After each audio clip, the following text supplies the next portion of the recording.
my friend out there, Brian Longfield. Say hello, Brian. Come on in. Hello, Brian. He's dressed as first-class passenger, John Jacob Astor. We have two. Matter of fact, this gentleman, too, is also John Jacob Astor. So, somebody here is an imposter. And I have my lovely wife over there. She's a first-class maid. She's actually putting together some wine and champagne right now for everybody here. And of course, this young boy over here, we'll call him Joseph Spedden for today. That is Seth. Okay, that is my stepson, her son. So just to give you an idea on what's going on. And this outfit here that I have on is very similar to what you'd see on the Titanic that a officer would have wore. I am dressed as a second-class officer. And my job, of course, as a second-class officer, if I was on board the Titanic, would be to make sure that the Titanic itself was not only just tip-top shape, but also to make sure that I could go ahead and navigate the ship. Okay? The hat I'm wearing, of course, is a White Star Line hat. I put this together myself. This little insignia here came from the original people that made the insignias for the White Star Line company back in the day. Most of this stuff up here, believe it or not, is reproductions, but there are a few things that are original, which I'll definitely go around to.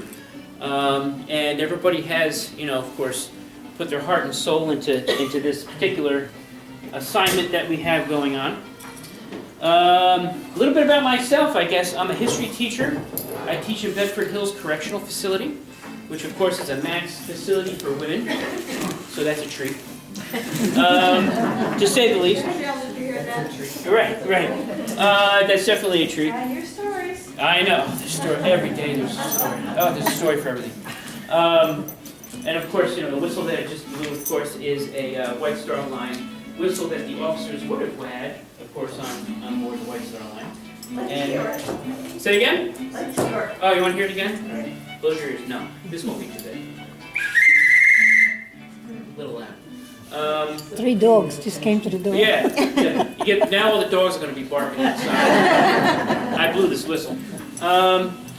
So anyway, this coat that I have on is known as a bridge coat. Believe it or not, I don't know if you ever see me get the mail sometimes when it's 10 degrees below. I don't care. I wear this coat.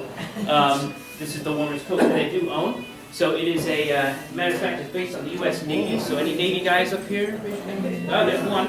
Astor is a Navy guy. Yeah, the guy behind you there is a Navy guy. All right, so that's what I have on, of course.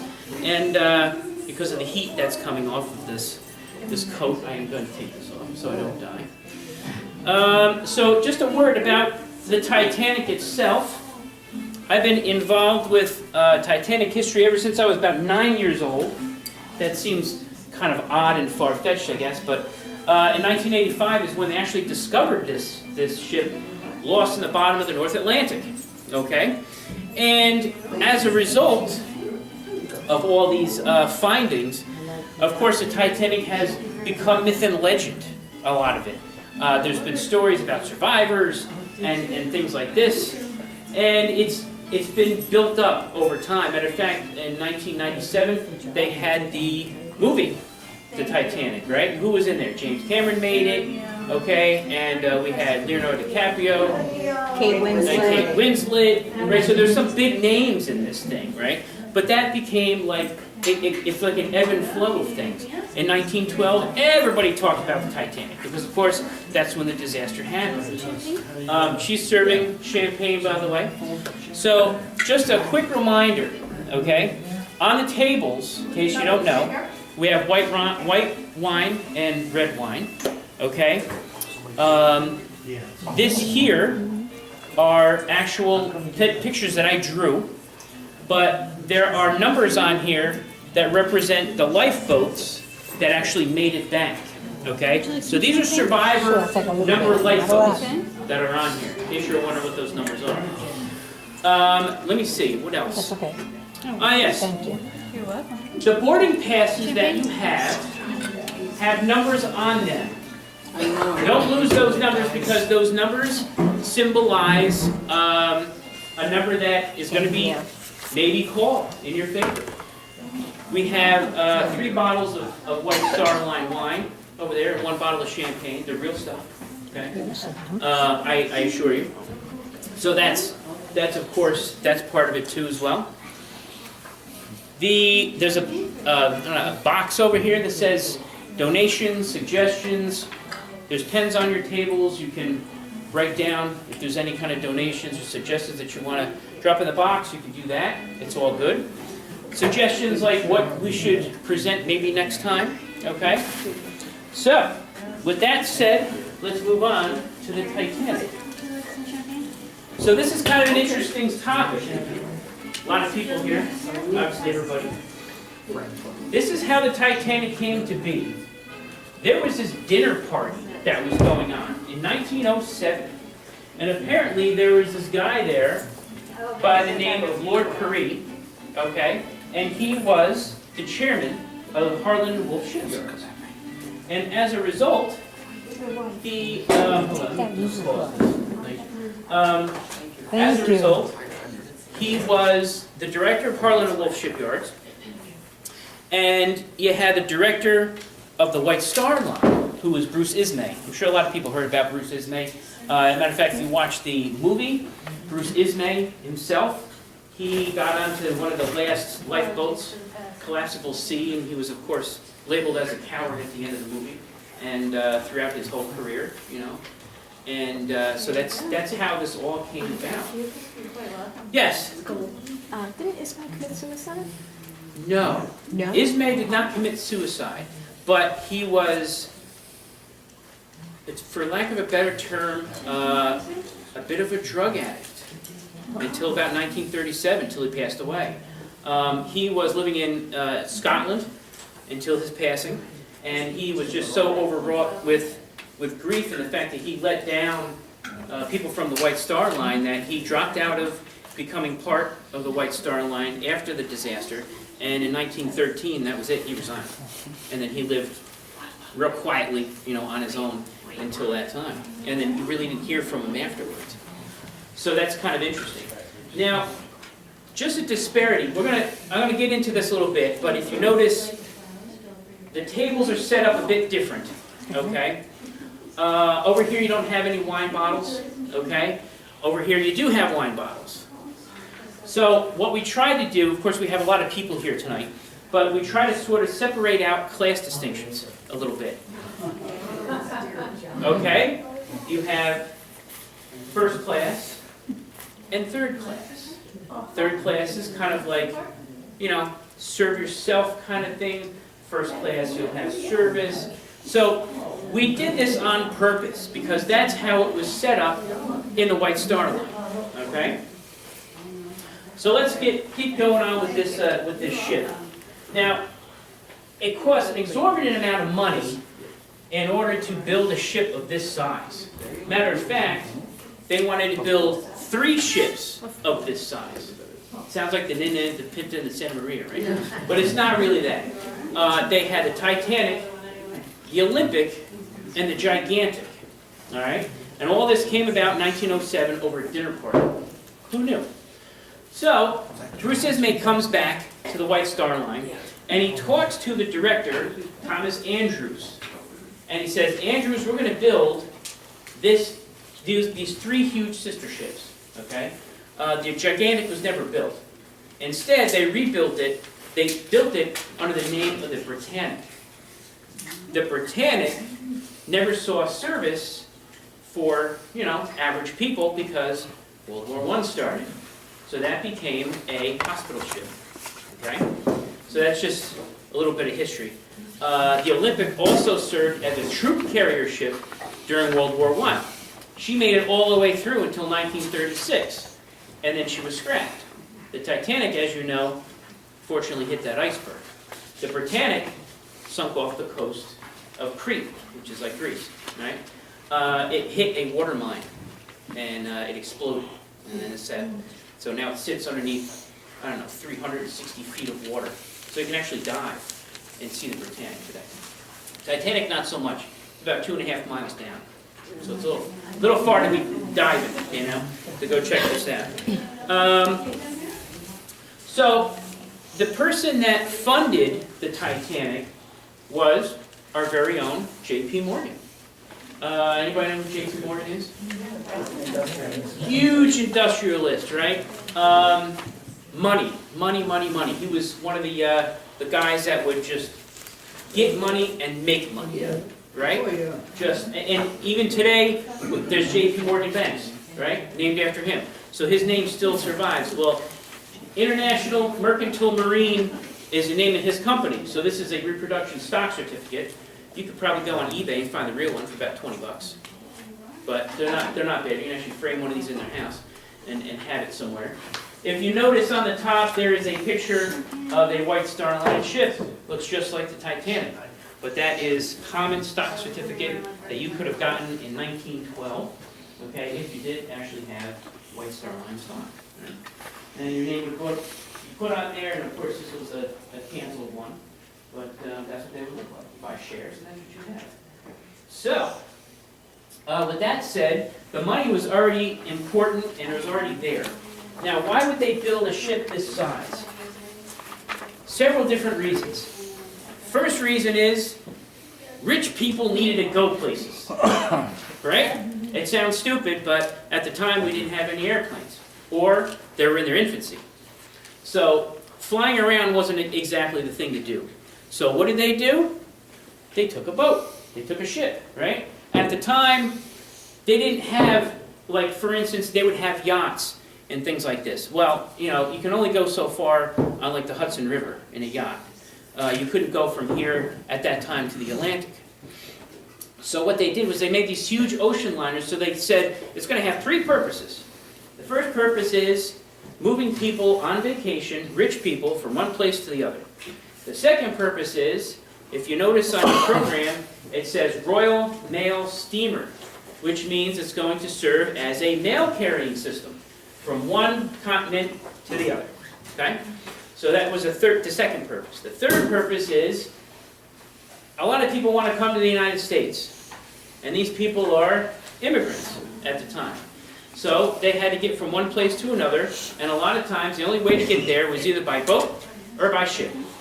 So that was the three things that the White Star Line had in mind to do. So the Olympic was launched first in 1910. The Titanic was launched May 31st of 1911.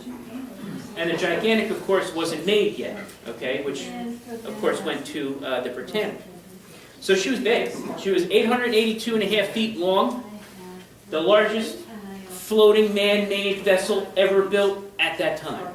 I say at that time because today, you know, they're so much bigger. They're so much bigger. So the Olympic was around 882.3. The Titanic was 882.5.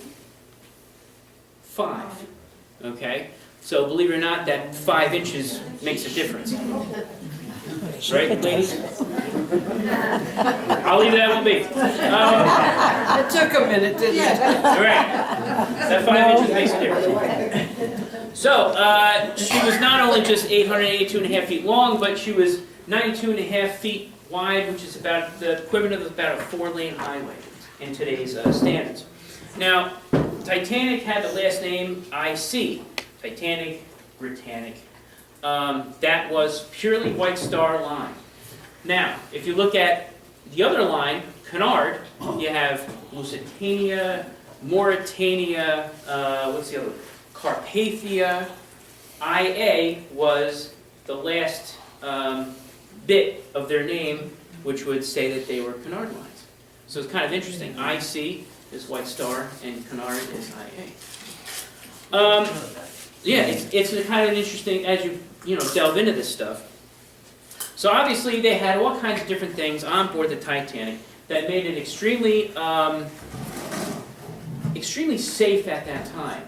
You would say, well, it sunk, but this is what made it safe. Back in the day, the biggest things that would happen were sea accidents, meaning one ship hits another ship, right?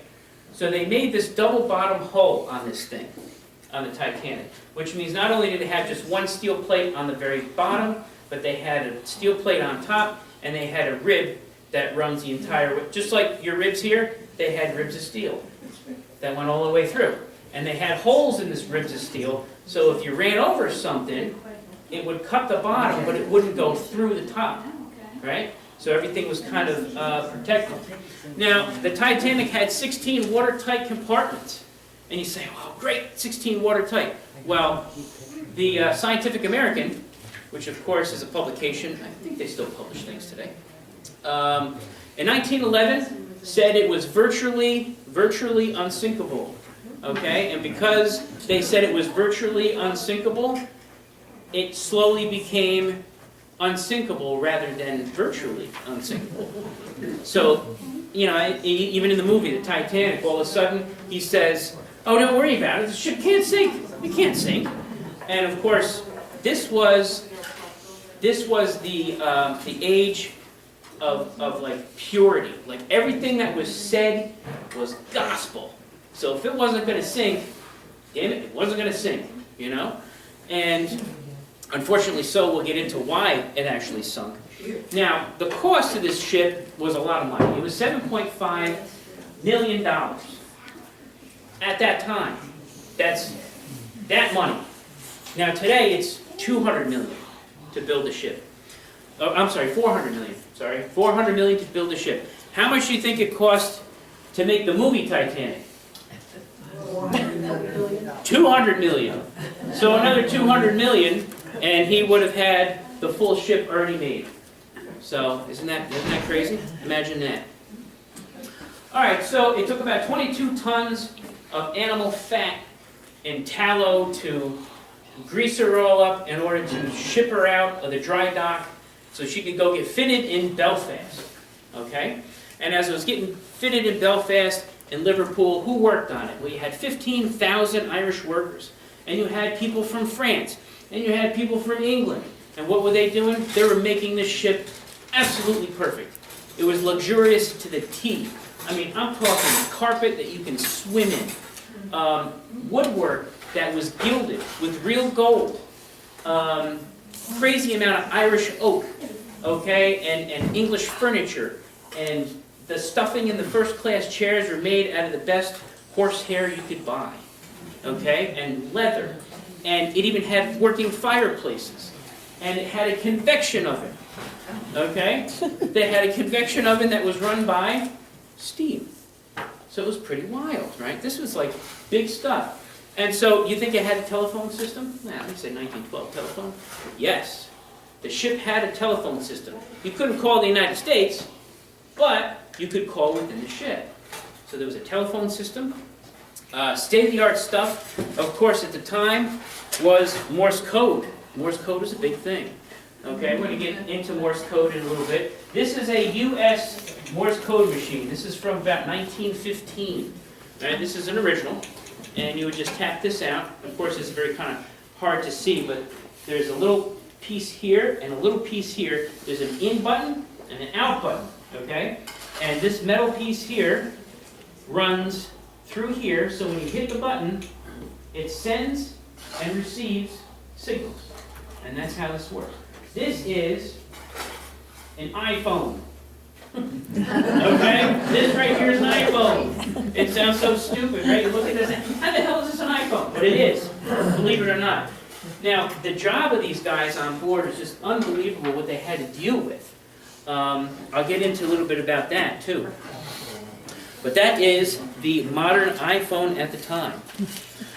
So before I go on, what do we know about the Titanic as far as problems? All right, we have 16 watertight compartments. Tell me something, a little problem. And an iceberg. Ah, we know about that. That's the obvious one.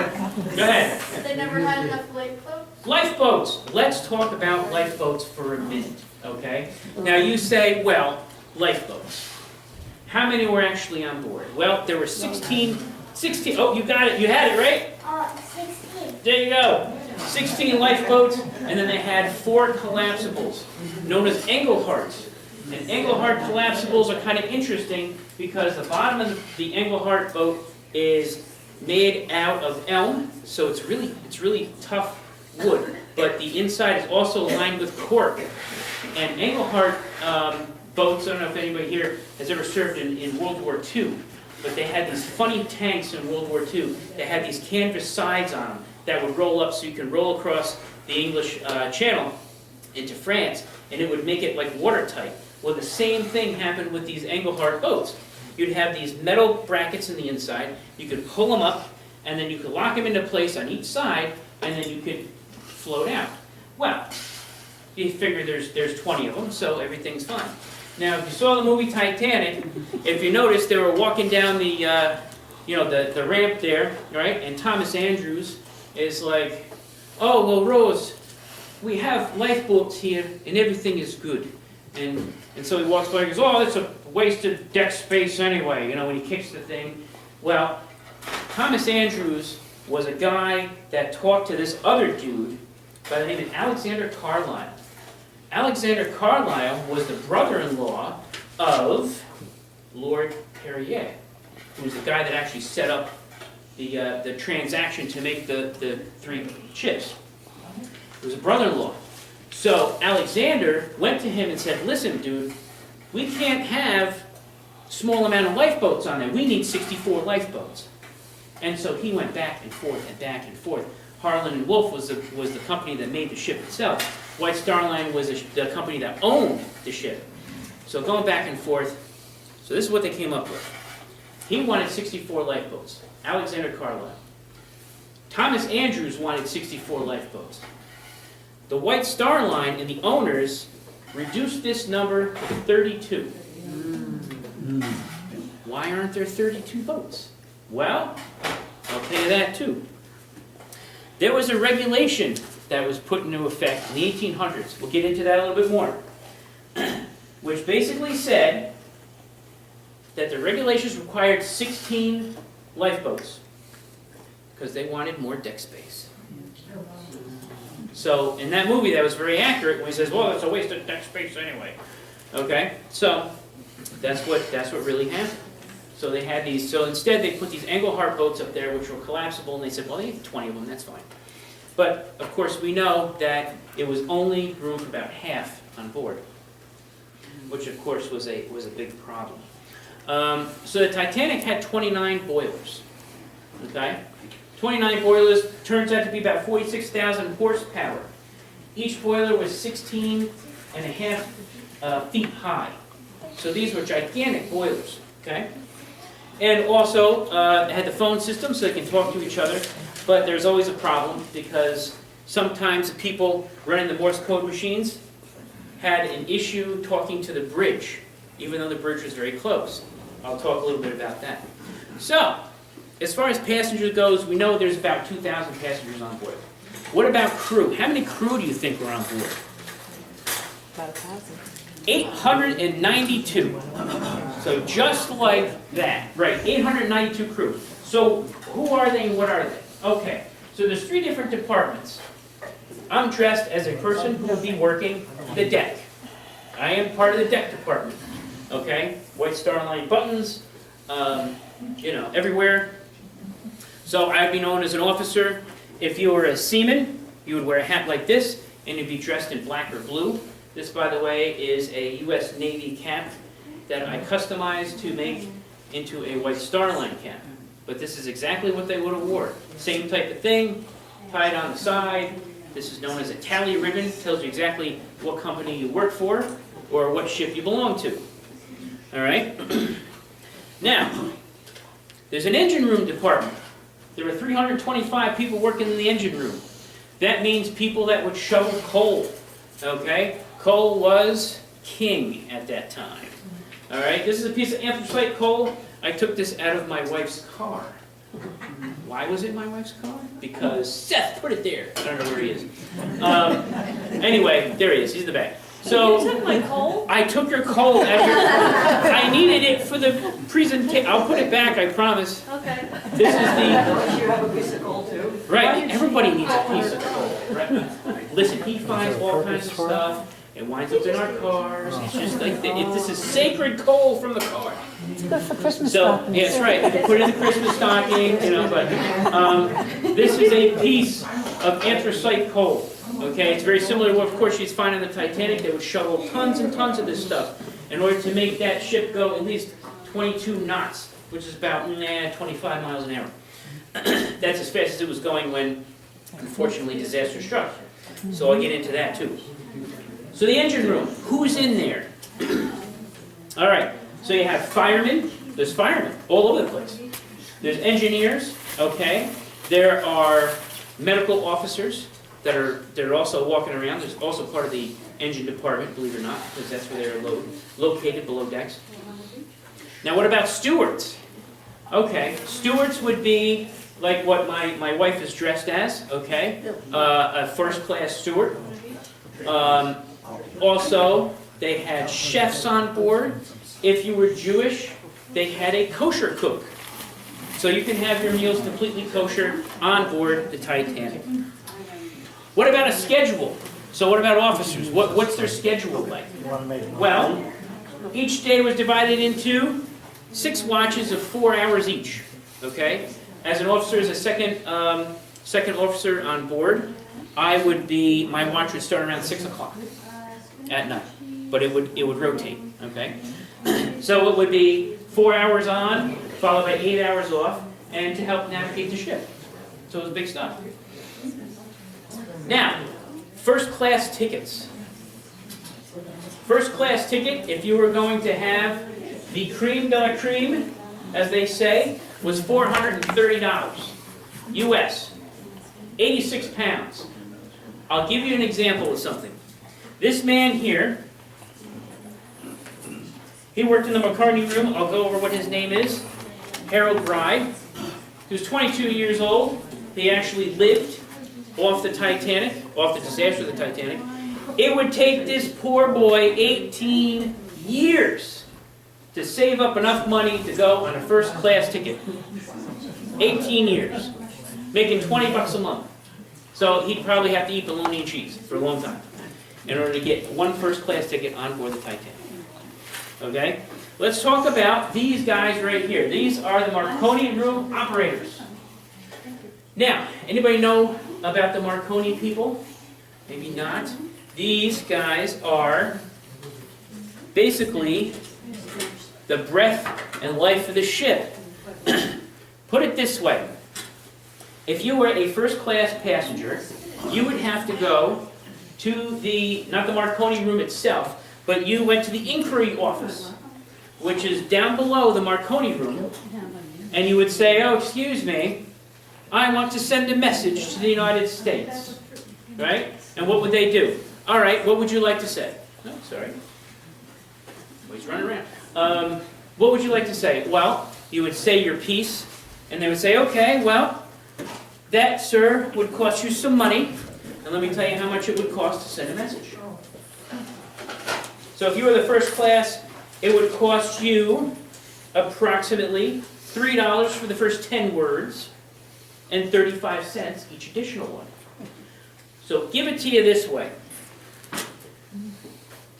Think of the ship and everybody on it as just talking to themselves, but if you want to make a long-distance phone call, these are the guys to do it, right?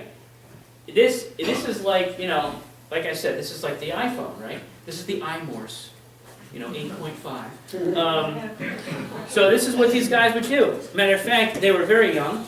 As you notice, Jack Phillips here, who was the key radio operator on board. He did not make it, unfortunately. He worked for the Marconi Wireless Company, which means he did not work for White Star Line. This is very important. Not everybody on board worked for the company. So they used to pardon people out. Matter of fact, there was a Parisian restaurant on board the Titanic.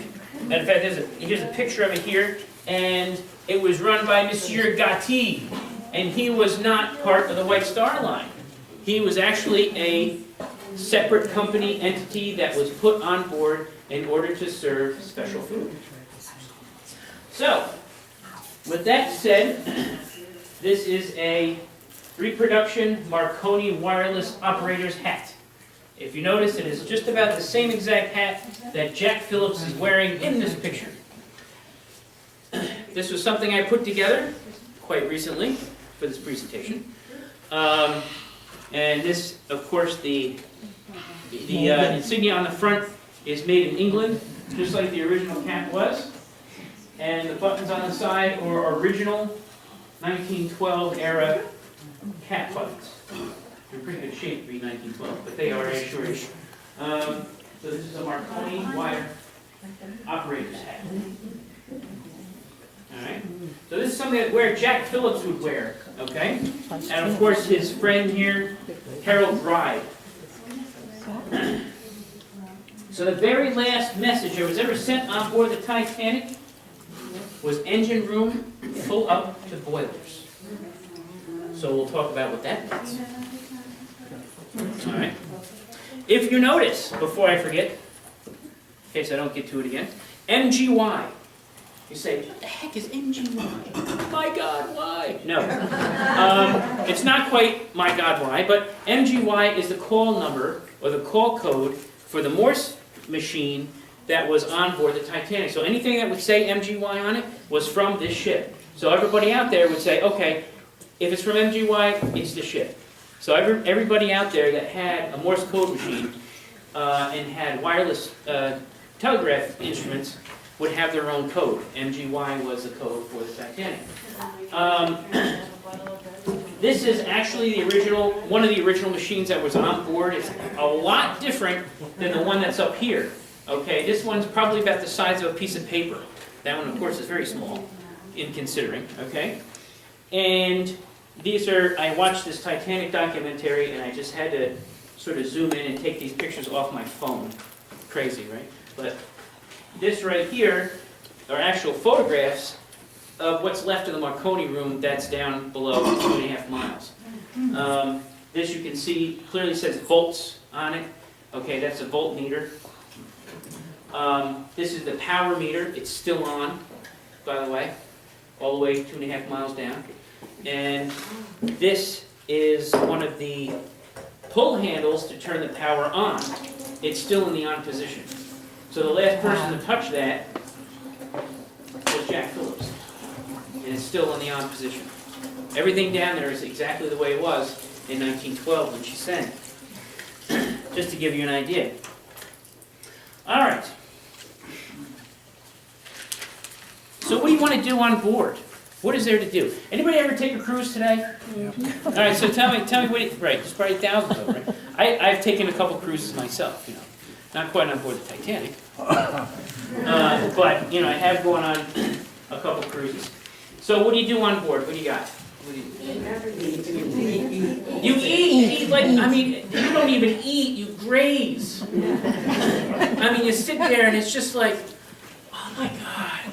And you're just like, oh, I'm so full. Right? You eat like, I mean, every day is just food. What else you got? Bingo.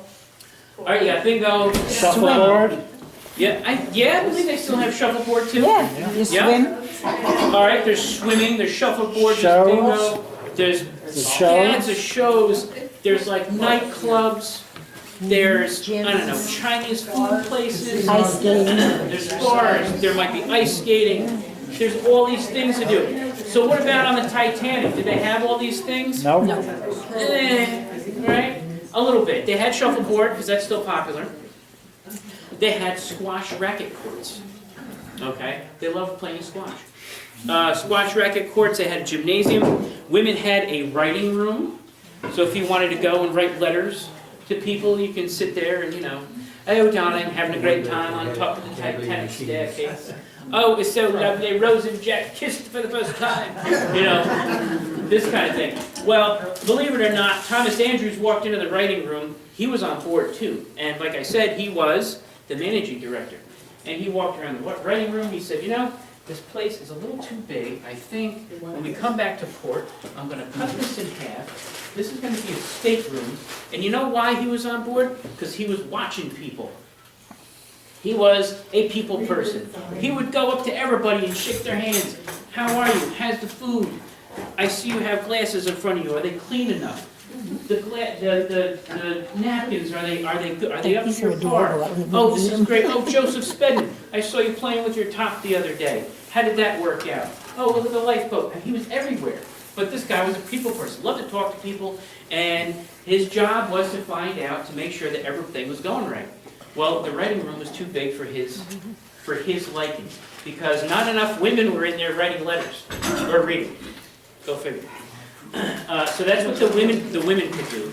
Everything was separated out. Remember, women at this time, you couldn't smoke. That was like a forgotten thing. You couldn't smoke in public. Would you imagine that? Forget it. Today, they punch you out. What? Want my cigarette? You know, forget it. All right, so what else could you do? Well, you can play cards, right? This is a reproduction Titanic set of cards. Everything was marked White Star Line because they wanted to make sure that they knew, everybody knew, that this was the biggest ship in the entire world. And this is who owned it. So they used to play cards, okay? That was one thing you could do. If you were that adventurous, there was a Turkish bath. You could go hang out in the Turkish bath.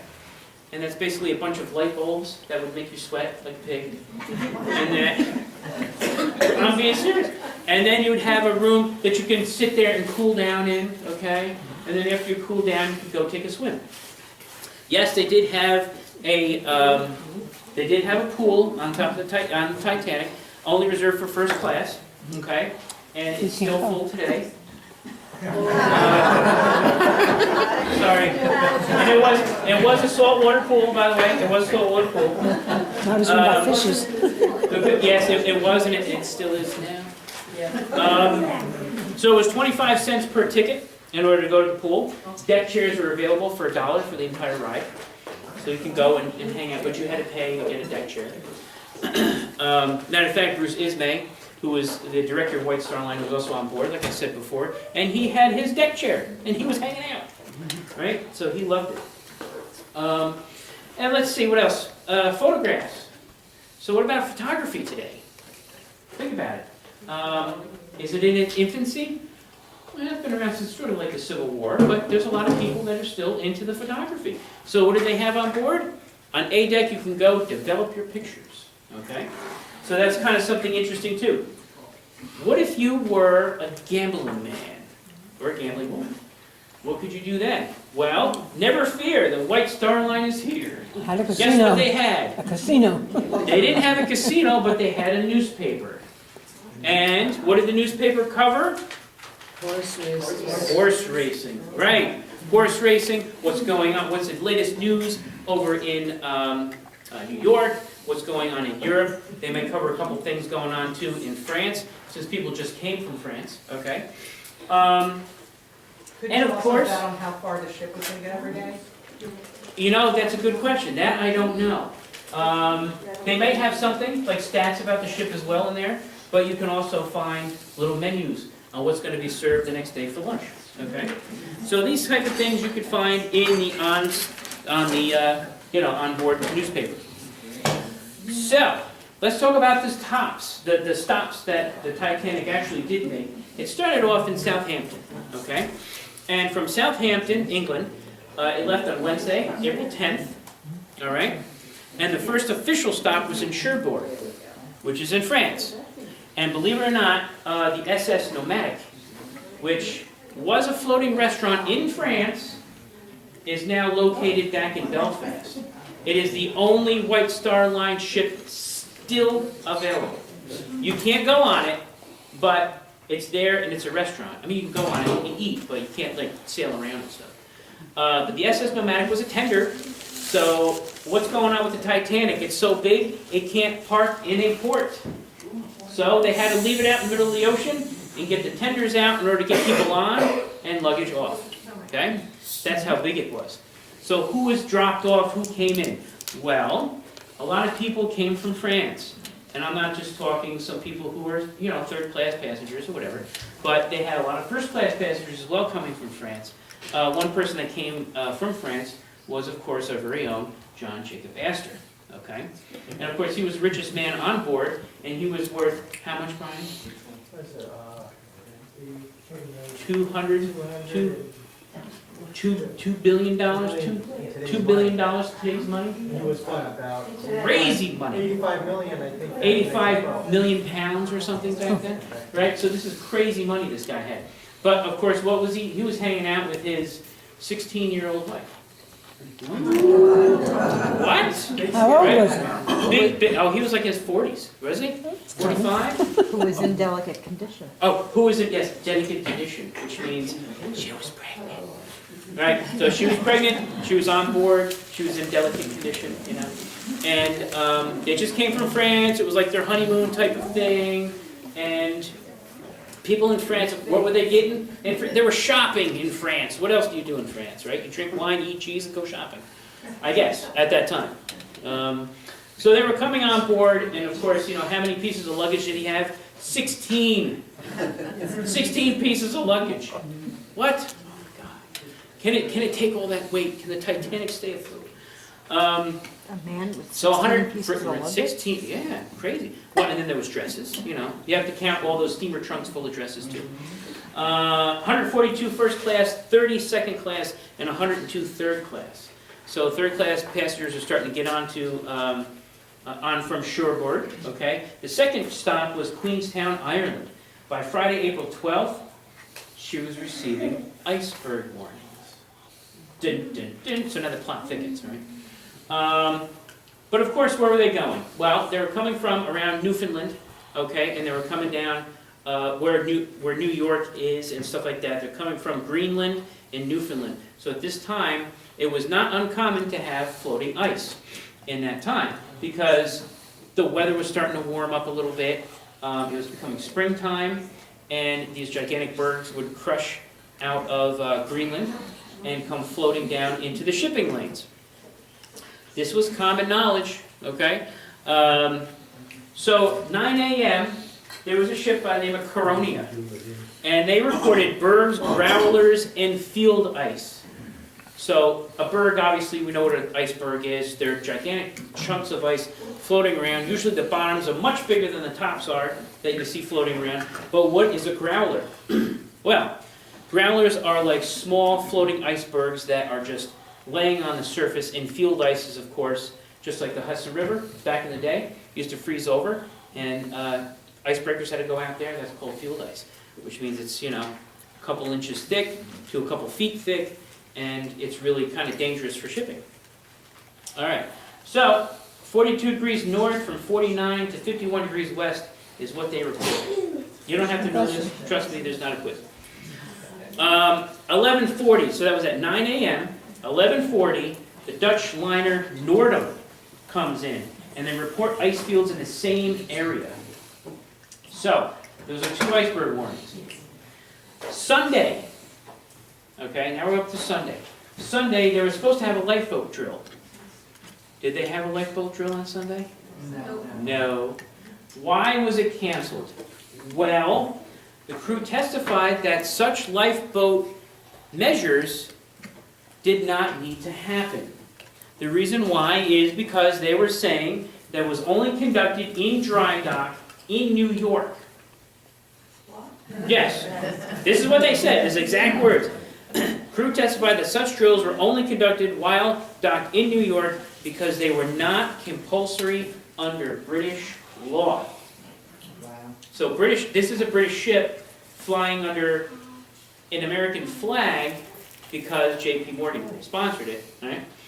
But that's what it was. Now the Baltic is out there. There's another ship. The America is another ship. The Californian, which we know is out there too, fairly close to the Titanic. We'll get into that. And we have the Masaba. So now you have 6 different ships sending 6 different ice warnings. Okay? Ready? This is the kicker. This is some funny stuff. It's not funny, but it's ominous, all right?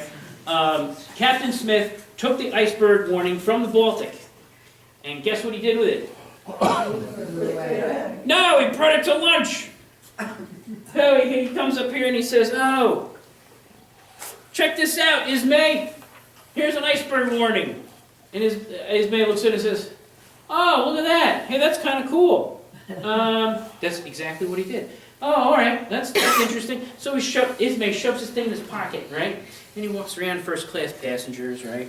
And he says to Emily Ryerson, okay, who was a first-class passenger, and Emily Ryerson's sitting there, and she's talking to Marion Thayer. They're having a grand old time on the A deck, right, before lunch. And he says, oh, look what it says, we're among the icebergs soon. And they all start laughing, and she's like, oh, well, is this something to worry about? He's, oh, no, not to worry. You know, we have 16 watertight compartments on board, and, you know, we're good for this. So, but he's showing the passengers. So once Smith finds out, he comes in, he goes, what are you doing? Give me this, right? So he winds up taking this thing back, and what does he do? He posts it on the bridge.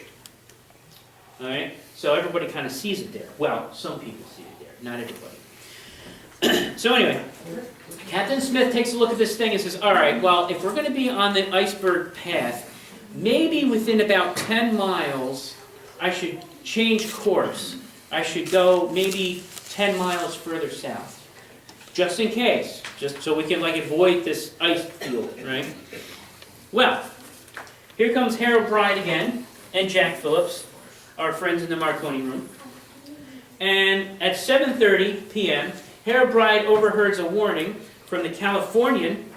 By the way, the Californian is about 8 to 10 miles away from the Titanic, reporting 3 icebergs, big ones. Bride delivered this to the bridge, but wasn't given to Captain Smith. So it was on the bridge, but it didn't go any farther than that. See what I'm saying? There's like a lack of communication between the people who are receiving these messages and the people who are supposed to get the messages on the bridge. So, here's a big thing. It's now 6 o'clock p.m. And there's an officer there, 6th Officer Moody. Okay, so he would be the 6th, I'd be the 2nd, so he was below me. He took the iceberg warning that I told you earlier about with the coordinates, okay? And he calculated out, he said, let's find out if I go ahead and take those coordinates and find out our speed, our general direction, and how far it's going to be for us to go in order to hit that ice field. Moody reported, using the Corona's information, how far it was going to be, and he said by 11:30 p.m. they would be in the ice field. Okay? So, another telegram comes in. This is now like the 6th one. So Masaba is a very small ship, and she's out there floating around, and she notices more heavy pack ice in the same area that they're reporting on, right?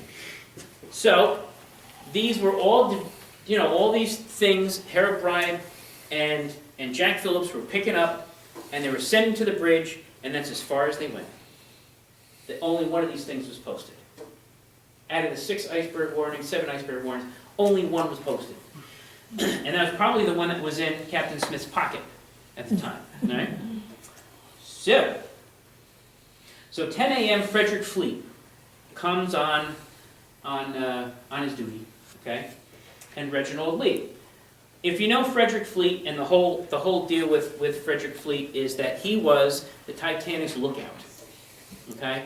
So he goes ahead, and let me see, all right, here we go. He goes ahead and he crawls, I'll use my painting, crawls into that mast right there, all right? And he goes inside that mast with his friend, okay, Reginald Lee, and it's 10 o'clock, okay, which means, what did I say, 6 hours on, 8 hours off, something like that, 4 hours. There's a shift change. So who's in there first? Well, there was a guy by the name of George Simmons. He lived. Now, in the movie, I don't know if anybody remembers this, but Frederick Fleet is up there and he's looking out. And he says, "Smell icebergs, bleeding Christ." Remember when he says that? This is the exact same line that George Simmons said when he testified. He said that you can smell icebergs because the minerals give off a distinctive odor as they travel. He was relieved from duty at 10 o'clock, and these guys were put on duty at 10 o'clock. So, what about the iceberg? How come you couldn't see the iceberg? If it's in front of you, how do you not see it? Well, you figure, oh, maybe it was fog. It was the weirdest conditions ever at this particular time of day. I'll tell you why. It was cold. It was clear night. Calm seas. No foam around the icebergs. So you couldn't really see the ice that's out there. So it was black. There's no moon. Okay? So there's no reflection on anything. And nobody had the key to the binocular box. So there were no binoculars available in the crow's nest where you're supposed to have them. Right? There's no box, key to open up the thing. Right? There's nothing there. So the binocular box is locked. Nobody has the key. And later on they found out that binoculars were removed and left at Southampton by another crewman. That's why they didn't need the key. Who probably also had the key, right? Who had the key? Matter of fact, the key did surface. It sounds ironical enough. No, not from the bottom of the ocean, but it did actually come up, and it was actually auctioned off not too long ago. I can't remember what it went for, but the crow's nest key was actually auctioned off. But it did. It came back, and somebody actually had it in their pocket, and throughout the years it resurfaced. He needed MacGyver. Right, after all that nonsense, right? So what did I say? 11:30 or so was when they were supposed to hit the ice field. What Moody said? Iceberg hits at 11:39 on April 14th. So this is what happens. This is where the drama comes in. Frederick Fleet comes in. He's the first to ring the 3 warning bells on the top. He says, iceberg right ahead. Murdoch orders stop, full speed astern. What does that mean? As a Navy guy, you stop the ship, engine seize, and you reverse the course. So instead of going straight, you're stopping it, and you're sort of trying to pull the ship back so it doesn't hit, okay? In that case, Quartermaster Roger Hitchens pulled the wheel hard to starboard. Murdoch flipped the switch for the watertight doors to close. So Murdoch is out there, people are running around. My character, myself, would have been sitting on the very front of the ship itself, and it was reported that the second officer ran into the bridge and said, there's an iceberg out there, we have to move. We have to move. It took 37 seconds for that ship to turn. 37 seconds from the time that the telegraph operator in the bridge sent the message down to the boiler room, when they could stop shoveling coal, they could actually move the telegraph motor to the right direction, and for that to be sent back up to the bridge in order to have it try to veer. Now, if it actually hit straight on, they said it probably would have done less damage, and she would have been foundering a little bit, That's adorable. but she wouldn't have sunk. So, this goes on to something else. Dad, wake up. Let me just grab this for you. This is a small diagram that I made that kind of shows you where and how the iceberg hit. This, of course, is kind of clear, so you can see the ship itself. I drew this, so pardon my chicken scratch. Here's the 16 watertight compartments, okay? If you notice that little red line that goes straight across like this, by the way, I got this information from the inquiry when they were actually talked about in New York City. I'll go into that too. But if you notice that little red line, the ship itself could have stayed afloat if any 2 or 4 of these compartments were damaged. I know what she looks. These watertight compartment bulkheads only went up about 15 feet. Which means after 15 feet, the water is going to flow over the top of these bulkheads. These are the watertight compartments.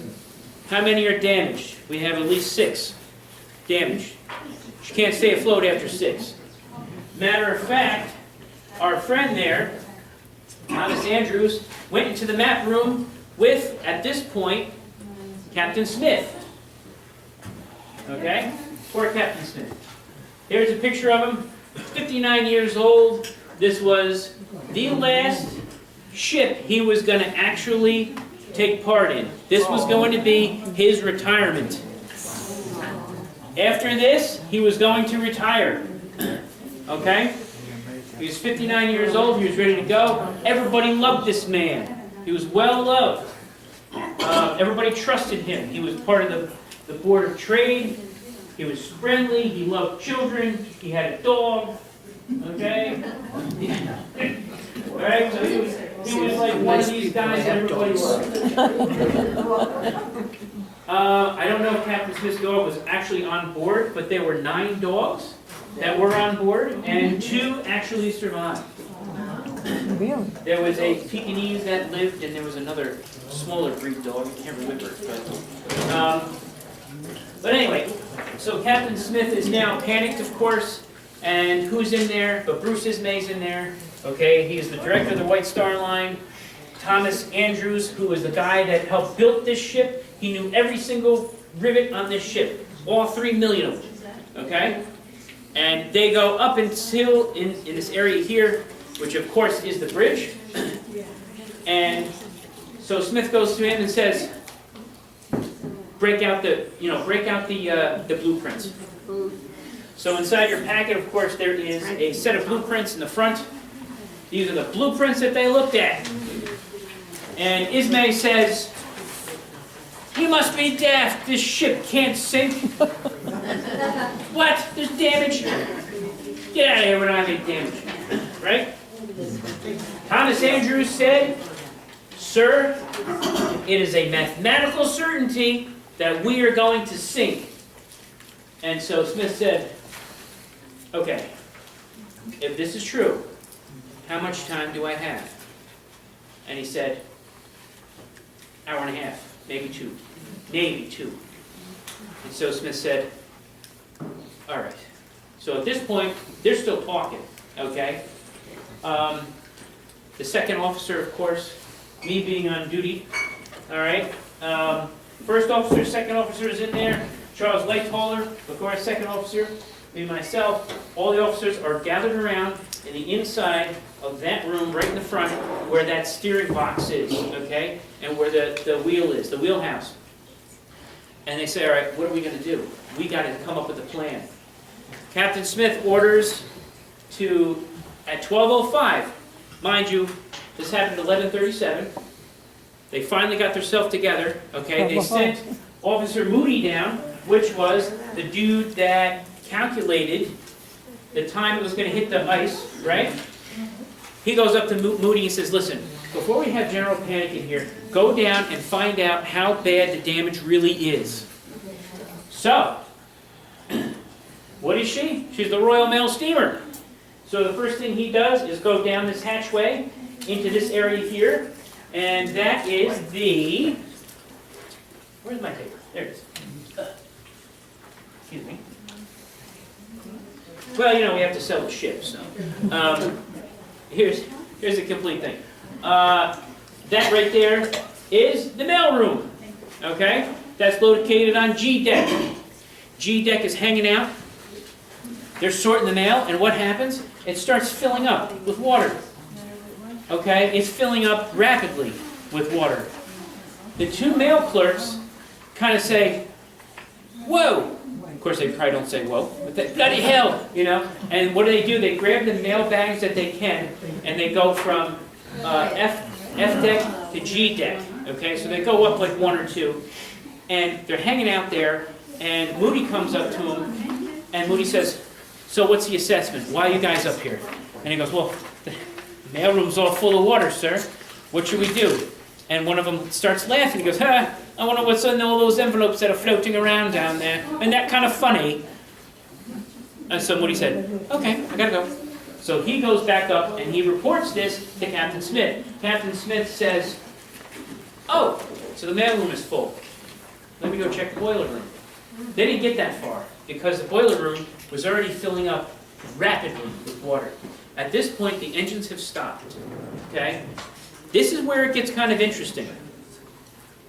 As first-class passengers, you did not feel hardly any bump whatsoever. Okay? If you notice that one part of the movie where the guy's walking through and all of a sudden the woman comes out of that room and she has like half of her makeup on, and she goes, "Oh, sir, why did the engine stop?" And the guy comes and says, "Oh, miss, don't worry, we just threw a propeller blade. That's all you felt." That's exactly what they thought, because they felt a shudder, a little bit of a movement, almost like a sheet of glass rolling over a bunch of marbles. Okay? It was just a little bit of a shudder. Okay? A little bit of a shudder and a flutter, or whatever you might want to call it. Now, third class is very different. Third class is not located on top of the ship. Third class is also known as steerage. Steerage is located in the very bottom part over here. All right? And unfortunately for steerage people, if you were inside your room, which most of you would have been, because it was 11:35, 11:40, 11:50, what are you doing? Sleeping. Dude, I'm going to bed. You know, I'm not hanging out anymore. All right? So, of course, but we won't tell the first class, but you guys had better parties than the first class. Of course we did. Do you know why? Because we're Irish, and that's why. But yes, as far as being steerage goes, there were wild parties in steerage, and because they had to make their own entertainment. So at any rate, all the bagpipers are out there, and they're all having a grand old time. But they feel it. They really feel it hit. All right, they don't feel a sharp shudder. They feel a jar. I mean, things are moving on the tables. There's silverware and there's china shaking in the cabinets and all kinds of crazy things. They know something's wrong. Those people that are sleeping, by the way, they know right away something's wrong, because what happens? They step